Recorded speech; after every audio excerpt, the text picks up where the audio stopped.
সম্মানিত দর্শক, আজকে ১৩ই নভেম্বর ২০২৫ পড়ন্ত দুপুরে, মানে দুপুর অতিক্রান্ত হয়ে গেছে। এমন সময় আপনাদের সামনে ভিডিও করার জন্য বসেছি। আজকের দিনটিতে সারা বাংলাদেশ আওয়ামী লীগ আহত লকডাউন অথবা শাটডাউন যেটাই বলেন না কেন, সেটা চলছে। বিচ্ছিন্ন সব খবর, ফরিদপুরে কি হচ্ছে, পদ্মা সেতু ওখানে কি হচ্ছে, তারপর টিএসসিতে কি হচ্ছে, ঢাকার বিভিন্ন এলাকাতে কি হচ্ছে, সারা বাংলাদেশে কি হচ্ছে, এগুলো কতটা বাস্তব আর কতটা গুজব আমরা আসলে সত্যিকার অর্থে বুঝতে পারছি না। আওয়ামী লীগের যে সকল লোকজন এই অনলাইন প্রচারণায়, যেটাকে বট বাহিনী বলা হয়, বাংলাদেশে একটা সময় বট বাহিনী বলতে জামাতের বা শিবিরের যারা লোকজন তাদেরকে বোঝানো হতো, অর্থাৎ ইন্টারনেট প্রোটোকল ব্যবহার করে সফটওয়্যারের মাধ্যমে তাদের চিন্তা এবং চেতনা সকল মানুষের নিকট পৌঁছে দেওয়ার জন্য যে লোকজন নিয়োজিত ছিলেন বা আছেন তাদেরকে বলা হয় বট বাহিনী, বিওটি। এটা মূলত একটা সফটওয়্যার। তো এই সফটওয়্যারটি ব্যবহার করে গত সেই ১০-১২ বছর ধরে একছত্র আধিপত্য দেখাতো জামাত এবং শিবিরের যারা লোকজন রয়েছেন তারা। কিন্তু হাল আমলে মনে হচ্ছে যে জামাত শিবিরের সঙ্গে পাল্লা দিয়ে হয়তো আওয়ামী লীগের বট বাহিনী আরও বেশি, যাকে বলা হয় সামাজিক মাধ্যমে রীতিমতো হইচই ফেলে দিতে পারছে। এবং সবচেয়ে বড় ব্যাপার হলো যে আওয়ামী লীগের শীর্ষ পর্যায়ের যে সকল নেতৃবৃন্দ রয়েছেন তারা যে সকল কথাবার্তা বলছেন বা প্রমোট করছেন, এই বট বাহিনীর বিভিন্ন ভিডিও ফুটেজ তারা নিজেরা বিশ্বাস করছেন এবং নিজেরা নিজেদের পেজ থেকে এগুলো আবার তারা প্রচার করছেন। ফলে সত্য হোক মিথ্যা হোক, যখন দায়িত্বশীল কোনো রাজনৈতিক নেতা তিনি এই ধরনের কোনো ভিডিও বা অডিও ফুটেজ তিনি শেয়ার করেন, ধরে নেওয়া হয় যে তার সঙ্গে তার সমর্থন রয়েছে। তো যেটা বলছিলাম যে আওয়ামী লীগের যে বট বাহিনী তাদের যে কর্মকাণ্ড, সেই কর্মকাণ্ড এখন সামাজিক মাধ্যমে ১ নম্বর। জামাত শিবিরের কর্মকাণ্ড চলে গেছে। ২ নম্বর হলো যে ইউটিউবে একটা সময় যাদের খুব প্রভাব ছিল, ইনফ্লুয়েন্স ছিল, শেখ হাসিনা বিরোধী কথাবার্তা বলার কারণে আওয়ামী লীগের লোকজন শুনতেন, সরকারি কর্মকর্তারা শুনতেন, সবাই মনোযোগ সহকারে শুনতেন। কিন্তু এই যে গত ১৪ মাসে সোশ্যাল ইনফ্লুয়েন্স করার ক্ষেত্রে জামাত এবং বিএনপির যে সকল লোকজন ছিলেন তাদের সেই ইনফ্লুয়েন্সটা এখন কমতে কমতে এখন এতটা নেতিবাচক হয়ে গেছে, জামাতের লোকজন সেই কথা শুনছেন না, আর বিএনপি লোকজন তো একেবারেই শুনছেন না। আর আওয়ামী লীগের লোকজন যেটা আগে শুনতেন যে দেখি কি বলে, সেটা এখন তারা বলতে গেলে ব্লক করে দিয়েছে। ফলে সামাজিক মাধ্যমে ঠিক আওয়ামী লীগের ওরকম কোনো ইনফ্লুয়েন্সিয়াল ব্যক্তি তৈরি হয়নি। জামাতের যা ছিল তা চলে গেছে, বিএনপির যা ছিল তারাও চলে গেছেন।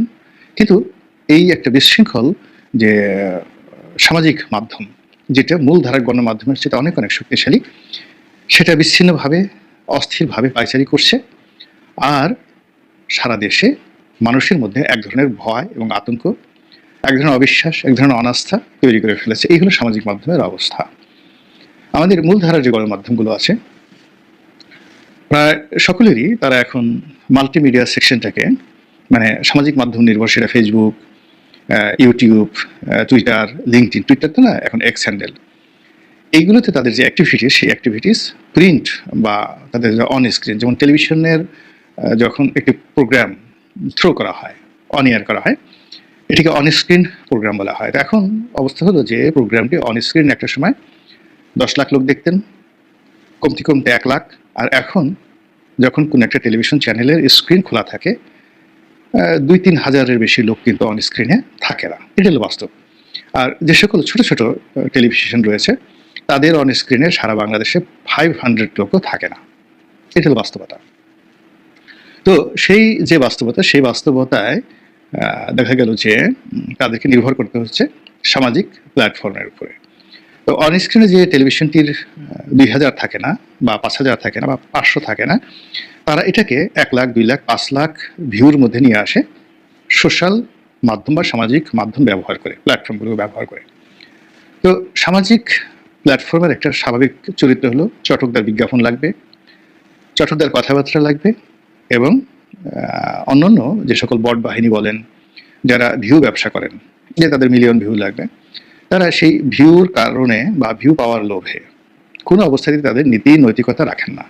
এখানে মানে যে কোনোভাবে হোক, চুলকিয়ে হোক, কাপড় খুলে হোক, যৌনতা তৈরি করে হোক, ভয় আতঙ্ক তৈরি করে হোক, মানে যাচ্ছে তাই যেভাবে হোক, মানে একজন কন্টেন্ট ক্রিয়েটার তার ভিউ পাওয়ার জন্য যে সকল পাগলামো করেন, উন্মাদনা করেন, যে সকল মিথ্যা কথা বলেন, ঠিক এর ফলে কি হলো, সামাজিক মাধ্যমের যারা নিয়মিত দর্শক তাদের মধ্যে ঠিক ওইরকম সুশীলতা, মানে খুব বেশি সুশীলতা, খুব বেশি বুদ্ধিমত্তা, খুব বেশি সততা, ন্যায়পরায়ণতা, যেটা লিখতে গেলে বা টেলিভিশনে অন স্ক্রিনে যেটা প্রচার করতে গেলে খুব বেশি দরকার পড়ে, সেটা সামাজিক মাধ্যমে আসলে এই ধরনের যারা ভিউ দেখেন তারা এই ধরনের পছন্দ করেন না।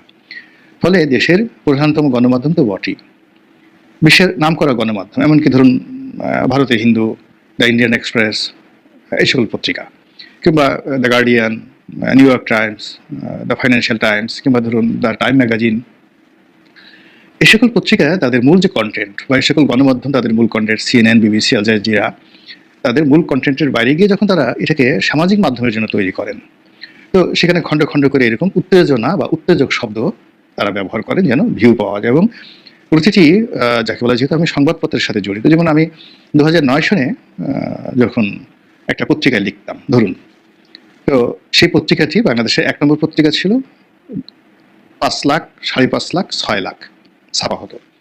তার সাথে কন্টেম্পোরারি প্রতিযোগিতা করে দ্বিতীয় যারা ছিলেন তারা 3 লাখ, 3.5 লাখ ছাপাতেন।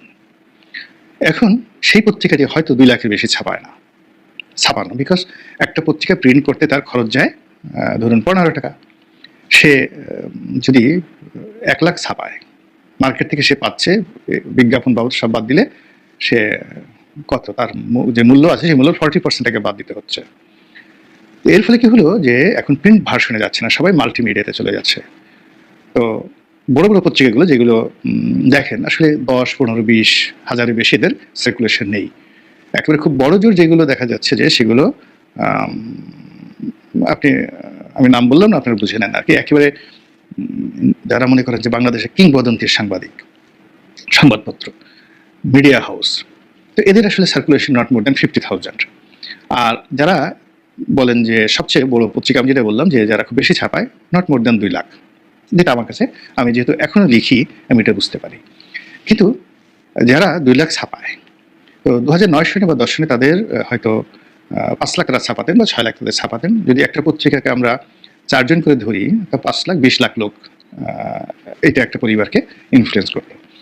এখন সেই 2 লাখ সার্কুলেশন নিয়ে, অথবা তাদের যে নিকটতম প্রতিদ্বন্দ্বী যারা একটা সময় 6 লাখ বা 5 লাখের পরিবর্তে কাউন্টার দিয়ে 3 লাখ বা 4 লাখ তারা ছাপাতেন, এখন তারা 50,000-এ নেমে এসছে।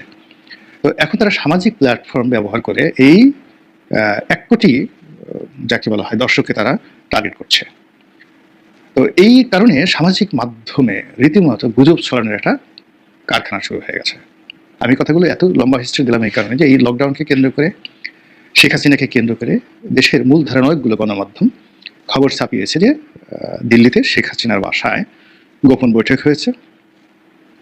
তারপরে সেই বৈঠকে পুতুল এবং শেখ হাসিনা সেখানে বাংলাদেশের রাজনীতি নিয়ে বাকবিতণ্ডা করেছেন, মুখোমুখি তর্ক করেছেন। এটা আওয়ামী লীগ যারা করেন তারা খুব ভালো করে জানেন যে কিয়ামত যদি হয়ে যায়, জয় কিংবা পুতুল শুধু নয়, শেখ পরিবারের কেউ এখন পর্যন্ত শেখ হাসিনার চোখের দিকে তাকিয়ে কথা বলবেন, তার সামনে বসবেন ঠিকমতো, ওই সাহস শেখ পরিবারের কারো এখন পর্যন্ত হয়নি। এবং শেখ হাসিনা পুরো পরিবারের উপরে যেভাবে নিয়ন্ত্রণ প্রতিষ্ঠা করছেন, যেটা বঙ্গবন্ধু কল্পনাও করতে পারতেন না। এর ফলে কি হলো, আমার বিশ্বাস উনি যদি মরে যান, মানে তার জানাজা, দাফন কাফন, এমনকি কবরের সামনে গিয়েও শেখ পরিবারের যারা লোকজন বহুদিন ধরে তারা স্টপ থাকবেন, যেটা কথা বলতে তারা অভ্যস্ত হবেন না। এটা হলো স্বাভাবিক। আওয়ামী লীগের লোকজনের, মানে শেখ পরিবারের কথা বললাম, আওয়ামী লীগের লোকজন যারা আছে তারা তার সাথে বিতর্ক করবেন, ঝগড়াঝাটি করবেন, এটা কল্পনাই করা যায় না। এটা হলো শেখ হাসিনার অবস্থা। কাজেই এই যে খবরগুলো ছাপা হচ্ছে, এই খবরের ফলে যে বিতর্কগুলো তৈরি হচ্ছে, এটা কি ধরনের জার্নালিজম সেটা হয়তো আমি বলবো না বা আপনাদের বলার দরকার, কিন্তু এর ফলে কি হলো, প্রচণ্ড সামাজিক বিভেদ, বিসংবাদ তৈরি হয়ে গেছে।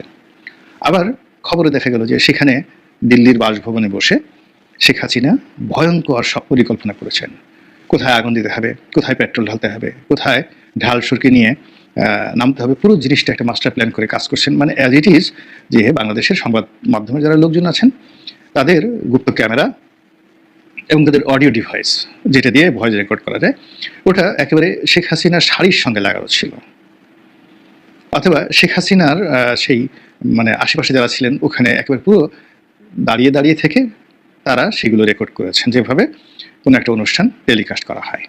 এইভাবে রিপোর্ট দিয়ে বোঝানো হলো যে অবরোধ, যে শাটডাউন, যে হরতালের নামে মূলত যে লকডাউনের কথাটা বলা হচ্ছে, এটা হলো অবরোধ, হরতাল, তারপরে অন্য যা কিছু আছে, ক্ষোভ বিক্ষোভ, সবগুলোর একটা কম্বাইন্ড অ্যাটম, একত্র করা। তো এই কাজগুলো আওয়ামী লীগ করবে। এখন আওয়ামী লীগ আসলে কতটা করতে পারবে বা কতটা আজকের দিনে করছে, আমি আগেই বললাম যে এটি নিয়ে যথেষ্ট সন্দেহ আছে। আমার নিজেরও সন্দেহ আছে যে আমি তো আওয়ামী লীগের সবাইকে চিনি মোরালেস। তো এই দুর্বিষহ একটা সময় তারা রাজপথে নেমে একটা সরকারি বড় দপ্তরে আগুন দেবে, তারপরে যাকে বলা হয় ওই সামনে এসে পুলিশের সাথে তর্ক বিতর্ক করবে, ঢাকা বিশ্ববিদ্যালয়ে ককটেল ব্রাস্ট করবে। এই জিনিসগুলো আমার বিশ্বাস হচ্ছে না। আমার বিশ্বাস হচ্ছে না এই কাজ করার জন্য অতিরিক্ত যে কলিজা দরকার, সাহস দরকার, শক্তি দরকার, শক্তিমত্তা দরকার, এটা এই মুহূর্তে আওয়ামী লীগের নেই। এটা হলো বাস্তবতা। তাহলে এই কাজগুলো তো হচ্ছে, এই হওয়ার মধ্যেই হলো পলিটিক্স। এখানে পলিটিক্স হচ্ছে বিএনপির সাথে জামাতের, জামাতের সঙ্গে এনসিপির, এনসিপির সঙ্গে সরকারের, সরকারের সঙ্গে দেশি বিদেশি গোয়েন্দা সংস্থার, এবং আওয়ামী লীগের লোকজনের তো আছেই, কিন্তু নট অ্যাজ এ হোল। এখানে কোনো একটি পক্ষ যে এককভাবে কোনো একটি কাজ করছে বা নিয়ন্ত্রণ করছে, এটা I do not believe, or আমি মনে করি না যেটা হতে পারে। এটা যুক্তি বলে। তো এই যে একটা মাঠকে আমরা মানে চাল ডালে একত্র করে দিচ্ছি, সবকিছু এলোমেলো করে দিচ্ছি, এই যে দায় দায়িত্ব আমাদের সামাজিক মাধ্যমে যারা কন্টেন্ট ক্রিয়েট করেন তাদের যেভাবে রয়েছে, ইদানিং এর সঙ্গে মূলধারার গণমাধ্যম যারা ভিউ ব্যবসা বা দর্শক ধরে রাখতে চাচ্ছেন, নিজেদের সার্ভাইভাল বা এক্সিস্টেন্সের জন্য যারা এভাবে উত্তেজনামূলক খবর পরিবেশন করতে চাচ্ছেন, তারা গত কয়েকদিনে দিল্লিকে নিয়ে, শেখ হাসিনাকে নিয়ে, লকডাউনকে নিয়ে যে সকল খবর ছাপিয়েছেন, তার প্রেক্ষিতে আজকের এই দিনে সরকারের যে একটা মানে যাকে বলে হই হই রই রই রব, ধরো, শাস্তি দাও, মারো, এবং যেভাবে আওয়ামী লীগের যারা প্রতিপক্ষ তাদের ভিতরে যে উত্তেজনা, আবার ৩২ নম্বর ভাঙো, আবার আওয়ামী লীগের অফিস ভাঙো, সব কিছু তছনছ করে দাও, যেখানে আওয়ামী লীগ পাও হাড্ডি গুড্ডি গুঁড়ো করে দাও। তো তার ফলে কি হলো যে ওইভাবে চিহ্নিত পদ পদবীধারী কোনো আওয়ামী লীগে পাওয়া যাচ্ছে না। কিন্তু এই যে এত বড় তোড়জোড়, এটা তো একটা দেখাতে হবে যে আমরা পেয়েছি ইউরেকা, তার জন্য ধরা হচ্ছে। সংবাদ মাধ্যমে আসছে ২০ জন আওয়ামী লীগের কর্মী ধরা পড়েছে। আবার বট বাহিনী তারা বলছে এই একজন ছাত্রলীগের, নিষিদ্ধ ছাত্রলীগের কর্মী ধরা পড়েছে, এই দেখো তাকে কিভাবে পিটাচ্ছে। এই পুরো জিনিসটা আপনি বিশ্লেষণ করে দেখবেন যে আওয়ামী লীগের পক্ষ থেকে যে ধরনের ভিডিও ফুটেজ, স্লোগান দেখানো হচ্ছে, সেটা হয়তো আওয়ামী লীগ জমানারই কোনো ভিডিও ফুটেজ, তার সঙ্গে ব্যাকগ্রাউন্ড মানে সাউন্ড যুক্ত করা হয়েছে। আবার ছাত্রলীগের কাউকে ধরা হয়েছে, আওয়ামী লীগের কাউকে ধরা হচ্ছে, এরকম একটা ভিডিও ফুটেজ হয়তো আজ থেকে ৬ মাস আগের, ১ বছর আগের, সেটাকে বারবার সামনে এনে আওয়ামী লীগের লোকদেরকে ভয় দেখানোর যে চেষ্টা করা হচ্ছে, এতে করে যে পুরো যে রাজনীতির অঙ্গন, সেই রাজনীতির অঙ্গনের যারা তৃতীয় শক্তি, চতুর্থ শক্তি কিংবা পঞ্চম বাহিনী যারা উৎপেতে আছে, সবাইকে বিপদে ফেলার জন্য পুরো রাজনীতিটিকে